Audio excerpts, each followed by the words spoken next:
Assalamualaikum warahmatullahi wabarakatuh. Halo pemirsa Davika TV. Berjumpa kembali bersama Ai Bona Mana di program Ramadan Sehat. Sehatkan tubuh, sehatkan jiwa. Dan hari ini sudah hadir narasumber kita yang akan memberikan informasi seputar dunia kesehatan selama Ramadan dari Rumah Sakit Puri Adia Paramaita, yaitu Kak Yosepin Elsa SGZ ya. Mohon izin Kak. Halo, selamat pagi. Halo, selamat pagi. Iya, panggilan akrabnya Kak Elsa ya? Iya, bisa dipanggil Elsa aja. Oke. Kak Elsa gimana kabarnya pagi hari ini? Luar biasa baik, karena cuacanya juga mendukung ya, jadi ya senang, Semangat ya? Semangat pastinya. Oke, Kak Elsa kan dari Rumah Sakit Puri menjadi seorang ahli gizi ya? Iya. Sudah berapa lama Kak? Sekitar sudah lebih dari 3 tahun sih. Wow, cukup Iya. lama ya? Iya, cukup lama. Oke, Kak Elsa, kita kan di edisi kali ini kita akan membahas tentang pemenuhan gizi anak selama berpuasa ya, Kak Elsa ya. Nah, tapi sebelum kita mengetahui apa saja yang harus dipenuhi, kita perlu tahu dulu nih, apa sebenarnya definisi dari pemenuhan gizi anak? Jadi pemenuhan gizi itu adalah setiap usia manusia, usia kita misalkan dari umur ibu hamil, dari anak bayi, itu pemenuhan gizi itu mencakup di angka kecukupan gizi, di mana nutrisi yang masuk itu sesuai dengan kebutuhan masing-masing orang, dan itu untuk memenuhi kesehatan tubuh kita sendiri gitu. Oke, jadi memang kecukupan gizi itu untuk memastikan kesehatan anak ya? Nutrisinya cukup untuk individu yang kategori usianya itu berbeda-beda. Oke. Lalu bagaimana nih cara kita sebagai orang tua memastikan anak mendapatkan asupan gizi yang cukup selama Ramadan? Untuk memastikan kita sebagai orang tua, jadi kan biasanya untuk Ramadan itu sendiri kan untuk makan itu pasti saat berbuka dan sahur itu di rumah pasti ya. Betul. Jadi kita sebagai orang tua kita perannya itu menyediakan, jelas tentu menyediakan bahan makanan apa saja yang cukup gizinya, seperti misalkan karbohidratnya, kemudian proteinnya cukup, ada sayur dan buah sebagai serat dan vitamin, kemudian ada juga apakah asupan cairannya itu cukup selama berbuka dan sahur, seperti itu. Oke, jadi memang ada beberapa hal yang dilakukan untuk memenuhi asupan selama bulan Ramadan. Iya, kita ya? sebagai orang tua juga harus memperhatikan. Betul sekali. Lalu kalau gitu apa nih yang harus diberikan ke anak? Jenis makanan seperti apa yang diberikan pada saat sahur agar bisa mendukung daya tahan tubuh anak selama berpuasa? Biasanya sahur kan kita mulai itu dini hari ya. Iya, betul. Biasanya anak baru bangun tidur, ada yang semangat, ada yang males. Kita mungkin sebagai orang tua kita menyediakan makanan yang memang di request untuk anak, request dari anak sendiri gitu. Kemudian untuk yang baik, yang mungkin untuk menambah atau mempertahankan daya tahan tubuh anak, itu biasanya untuk rekomendasinya itu adalah tinggi protein dan juga tinggi serat. Tinggi protein sendiri kita bisa ambil dari sumber makanan protein hewani seperti ayam atau telur. Biasanya paling murah telur, itu setiap hari boleh. Betul. Kemudian untuk tinggi seratnya itu harus ada sayur aneka ragam, warna-warni, pasti anak-anak suka.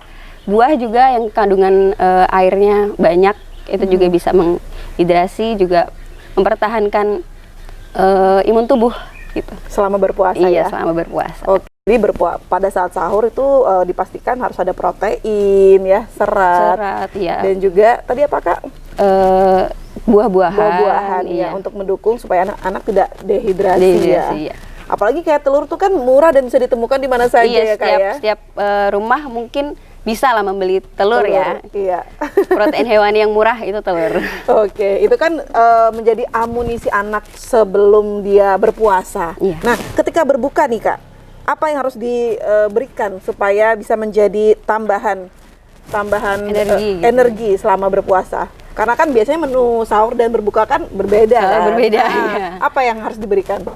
Kalau untuk berbuka puasa, kita juga harus melihat kebiasaan, kebudayaan yang ada di Indonesia. Biasanya kan anak-anak suka nih jajan takjil gitu. Untuk berbuka puasa, tipsnya atau sarannya, kita pilih makanan yang Mungkin yang pertama yang dimakan kita harus minum air putih dulu. Betul. Kemudian makan juga harus sesuai porsi, tidak berlebihan. Kita harus memilih makanan yang cukup seperti itu tadi, gizi seimbang, ada karbohidratnya, ada proteinnya, dari lauk-lauk, dari tempe, tahu itu juga. Kemudian yang harus dihindari tadi itu adalah makanan yang tinggi gula, terlalu manis itu harus dihindari seperti itu. Oke. Nah, Kak, tapi kan kalau kita berpuasa tuh pasti pengennya yang manis-manis ya, Kak, Iya, ya? tentu. Nah, itu ada nggak takaran normal untuk konsumsi gula pada anak, Kak? Sebenarnya seberapa banyak sih? Apalagi berpuasa kan? Kalau takaran yang sehat itu untuk gula itu 4 sendok. Iya. Tapi kan kita gula tidak hanya dari gula pasir ya. Iya. Itu kita bisa dapat gula itu dari karbohidrat, dari nasi, atau kita minum sirup itu juga sudah ada gulanya. Jadi kenapa haus sekali gitu ya? Itu karena memang tubuh kekurangan gula, makanya respon tubuh ingin sekali makanan manis. Betul. Seperti itu. Jadi kita harus mengontrol juga asupan yang makan kita itu harus diperhatikan gulanya segala macam. Oke, jadi kurang lebih 4 sendok makan ya? Iya, sendok takaran makan. per hari. Untuk anak ya? Untuk anak ya. Kalau untuk dewasa seperti apa, Kak? Mungkin kan sebagai orang tua juga kita perlu mengontrol ya, supaya kita juga bisa Iya. memberikan yang terbaik untuk anak. Anjurannya kalau untuk dewasa itu sebenarnya sama ya, 4 sendok makan. Cuma kita juga perhatikan lemaknya, kemudian garamnya, itu juga kita perhatikan. Jadi GGL, gula, garam, dan lemak itu harus diperhatikan. Betul banget. Gula, garam, dan lemak, apalagi sudah dewasa, sudah tua gitu. memasuki 30 tahun lagi ya. Oke, Kak Elsa, lalu bagaimana sih cara kita agar bisa menjaga hidrasi anak supaya tetap terjaga selama berpuasa? Apa yang harus dikonsumsi agar tetap bertahan? Ya, haus itu sendiri kan sebagai mungkin buat anak-anak itu tantangan yang besar ya. Karena mungkin aktivitasnya. Jadi kita perlu memperhatikan juga, perlu membatasi juga aktivitas anak. Biasanya dia aktivitasnya berat, lari-lari, bermain sampai sore gitu kan. Kita harus batasi selama tidak membuang-buang energi, kita ganti dengan aktivitas yang ringan. Kemudian untuk anjuran asupan cairan, kita bisa beri anak itu minimal sehari itu 8 gelas. Iya. Jadi kita bisa bagi untuk sahur misalnya kita bagi untuk 4 gelas air putih, kemudian nanti di berbuka kita berikan lagi 4 gelas air. Tapi itu cairan kan nggak hanya dari air putih aja. Iya. Jadi kita bisa juga dapat dari sayur sop kan ada airnya, Betul. kemudian buah-buahan yang tinggi Oke. kandungan air juga kita bisa dapat hidrasi dari situ. Gitu. Atau mungkin dari semacam air kelapa yang katanya terkenal akan Ion-ionnya, kandungan ionnya, iya. itu seperti apa, Kak? Kalau itu juga bisa. Jadi memberikan asupan dari ion-ion itu yang hilang kan. Jadi lebih segar lagi lewat dari makanan apa tadi? Air kelapa ya. Iya. Oke, jadi 4 gelas air putih saat sahur dan 4 gelas air putih saat berbuka. puasa. Kita akan lanjutkan setelah ini, Kak Elsa ya, Iya, masih siap. bersama Kak Elsa dari Rumah Sakit Puri Adia Paramita. Tetap di Ramadan Sehat, sehatkan tubuh, sehatkan jiwa.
masih di program Ramadan Sehat, sehatkan tubuh, sehatkan jiwa. Tentunya masih bersama dengan Kak Yosepin Elsa SGZ ya, ahli gizi yang akan memberikan informasi kesehatan tentang tema hari ini, yaitu pemenuhan gizi anak selama berpuasa. Apalagi memang selama berpuasa anak itu memerlukan gizi dan nutrisi yang cukup ya untuk mendukung puasanya selama bulan Ramadan.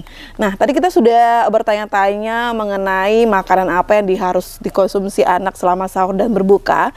Kali ini apakah anak itu perlu membutuhkan semacam suplemen atau vitamin tambahan, Kak Elsa, untuk mendukung puasanya? Jadi untuk tambahan suplemen kita harus melihat juga menyesuaikan keadaan dan kondisi kesehatan anak. Jadi ada dua kemungkinan nih, misalkan salah satu anak memang dia mengalami defisiensi vitamin dan mineral. Misalkan dia kekurangan salah satu zat gizi ya. Itu tentu dari tenaga kesehatan seperti dokter itu akan menganjurkan untuk memberikan suplemen salah satu zat gizi yang hilang atau yang kurang. Tetapi jika anak memang kesehatannya bagus, kondisi dia optimal, mungkin dari makanan saja itu sudah cukup memenuhi kebutuhan gizinya dia. Oke. Kalau dari susu, Kak, mungkin? Susu juga bagus, itu juga banyak vitamin, mineral tambahan.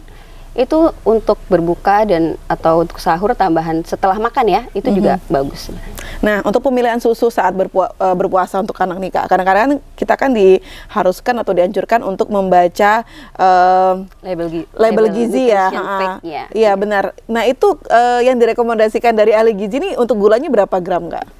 Kalau gula sebenarnya kita harus lihat juga di nutrition fact-nya itu atau label gizi, nilai takar gizi ya. Nilai takar gizi itu kita lihat apa saja yang ada, misalkan lemaknya tinggi atau tidak.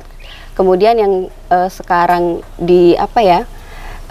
dikonsentrasikan, difokuskan itu gula ya, gula tambahan seperti itu sukrosa.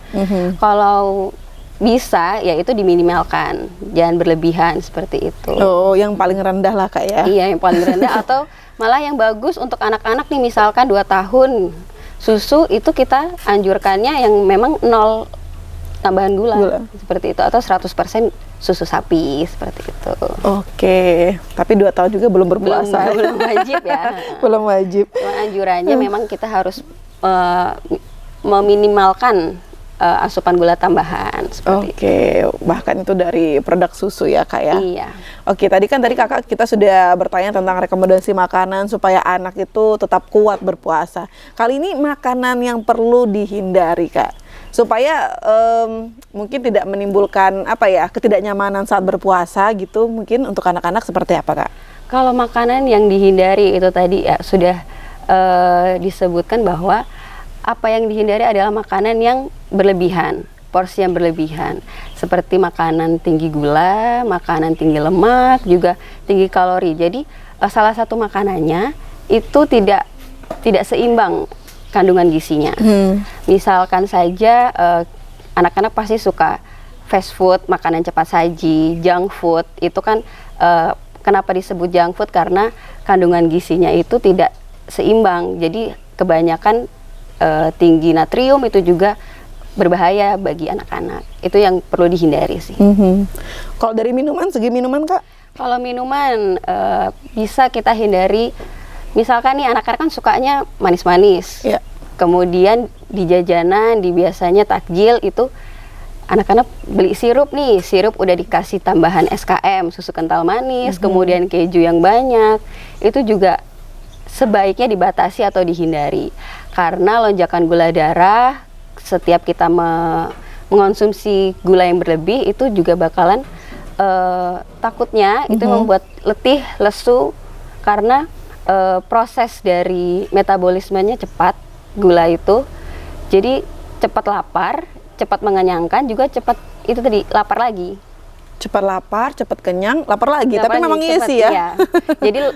Jadi lebih ke ngantuk, pasti gitu, sepanjang hari ngantuk, lemes. Itu karena mungkin asupan gulanya selama saat berbuka atau saat sahur dia berlebih, kemudian aktivitasnya jadi berkurang karena ngantuk itu sendiri.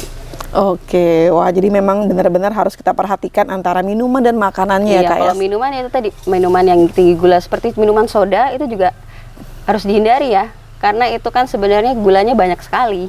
Oke Kak, kalau ngomongin soal berpuasa pada anak nih ya, anak-anak kan masih pada belajar berpuasa, tidak seperti orang dewasa. Tapi bagaimana pandangan seorang ahli gizi nih? Sebenarnya berapa lama sih anak-anak itu berpuasa untuk durasinya? Dan bagaimana cara menyesuaikan durasi puasa anak dengan kebutuhan gizi anak-anak itu sendiri? Jadi untuk proses dan durasinya kita balik lagi nih, kita harus tahu bahwa puasa itu kan proses ya, proses pengenalan dan pembelajaran untuk anak-anak, apalagi usia yang baru mulai. Kita harus menyesuaikan kemampuan kemudian apakah kita harus tanya juga apakah anak mau, dia bersedia, jadi tidak ada paksaan buat anak. Untuk itu kita harus memberikan motivasi juga.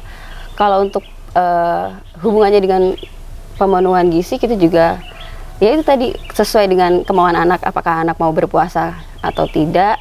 Sebenarnya kan belum diwajibkan ya, karena itu tadi harus pengenalan dulu durasinya. Kemudian biasanya anak-anak akan kalau misalkan baru mulai itu biasanya mereka dari sahur, kemudian setengah hari zuhur baru mulai buka. Kita harus membiasakan itu. Nanti seiring bertambahnya usia mereka mungkin bukanya nanti asar, kemudian lambat laun mereka juga akan belajar, akhirnya nanti bisa puasa sehari penuh, seperti itu. Oke, jadi ada tahapannya ya, dari puasa setengah hari, nanti lanjut jadi lagi. Itu tidak apa-apa kan ya? Ya, kalau selama belajar sih nggak apa-apa ya. Karena proses pengenalan itu sendiri. Dan tentunya diimbangi dengan kebutuhan gizinya juga ya. Kebutuhan gizinya tetap menyesuaikan. Oke, nah setelah ini kita akan mengetahui seperti apa sih peran gizi dalam mendukung konsentrasi dan stamina pada anak selama Ramadan. Jangan kemana-mana, kita akan bahas setelah ini ya Kak ya. Tetap di Ramadan Sehat, sehatkan tubuh, sehatkan jiwa.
Terima kasih pemirsa, Anda masih di program Ramadan Sehat, sehatkan tubuh, sehatkan jiwa.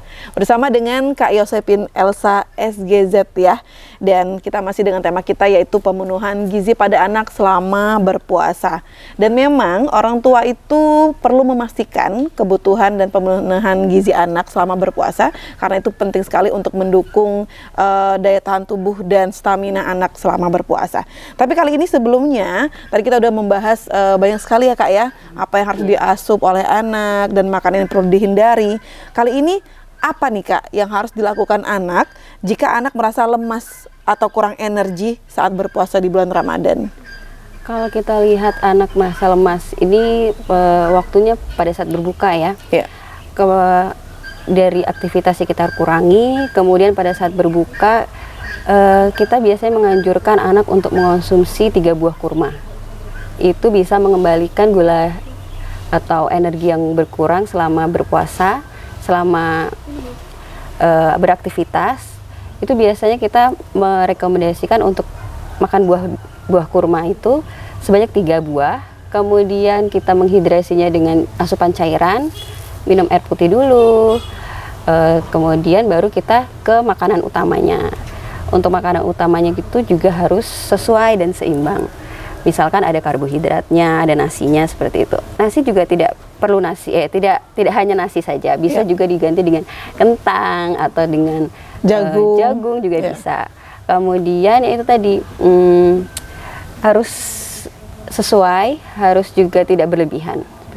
Oke, jadi memang untuk mengkonsumsi kurma 3 buah itu dianjurkan juga ya dari dunia kesehatan ya? Iya, karena kandungan gulanya itu baik Mhm. dan juga misalkan juga untuk anak-anak juga bagus itu kurma.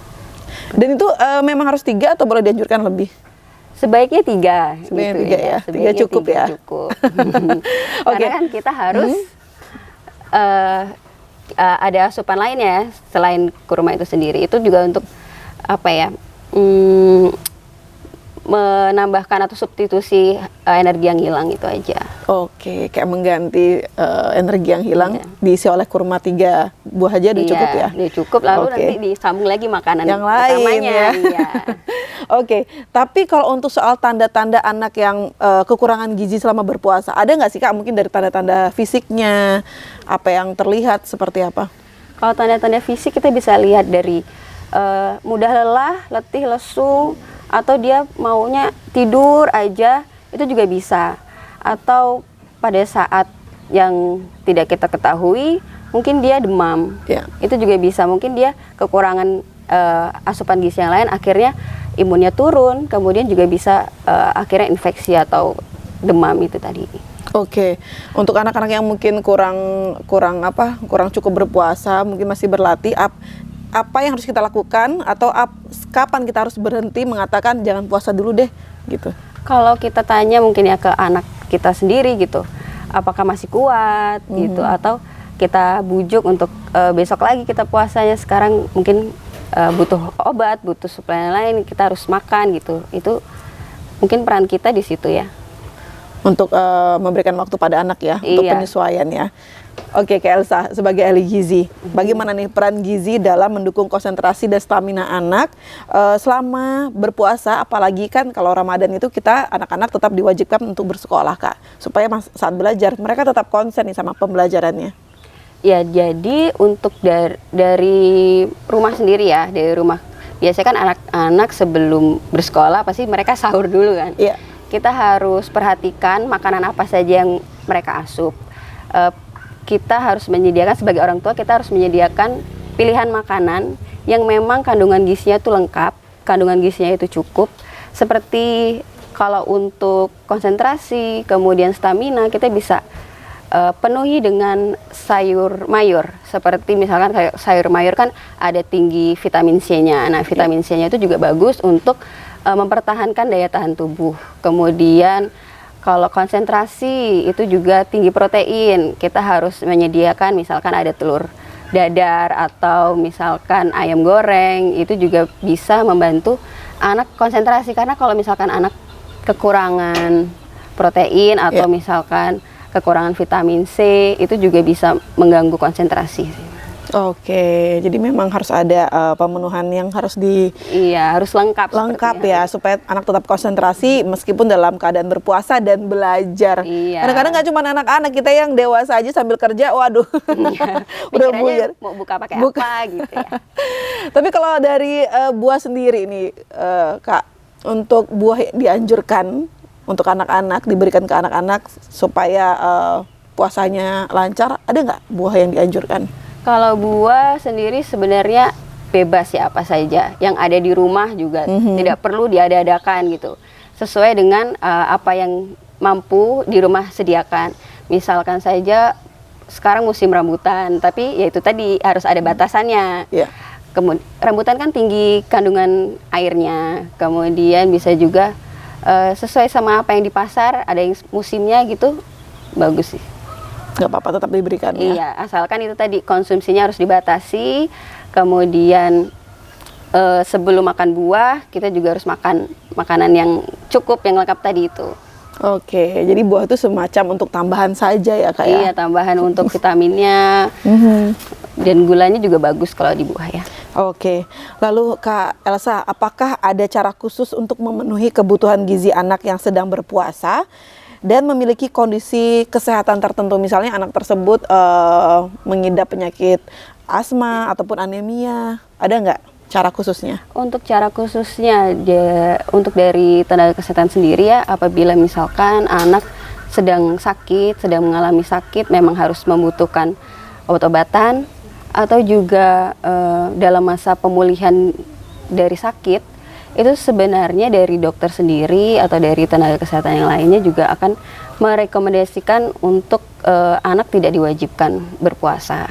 Karena itu tadi kita harus pemenuhan gizinya dulu.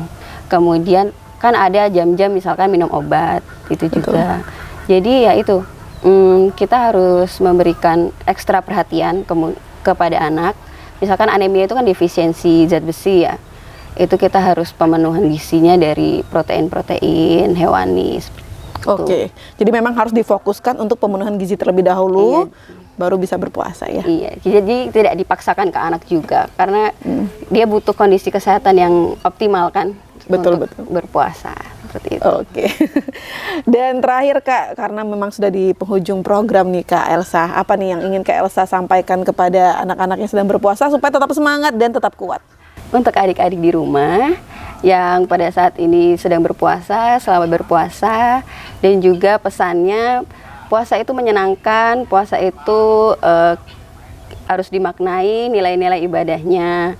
Kemudian kita harus memilih aktivitas yang berat itu tidak boleh lagi, kita ganti dengan aktivitas yang ringan. Kemudian selama berbuka dan berbuka dan saat sahur, pastikan makanannya yang dikonsumsi itu lengkap, penuh gizinya gitu. Jangan kebanyakan jajan gitu.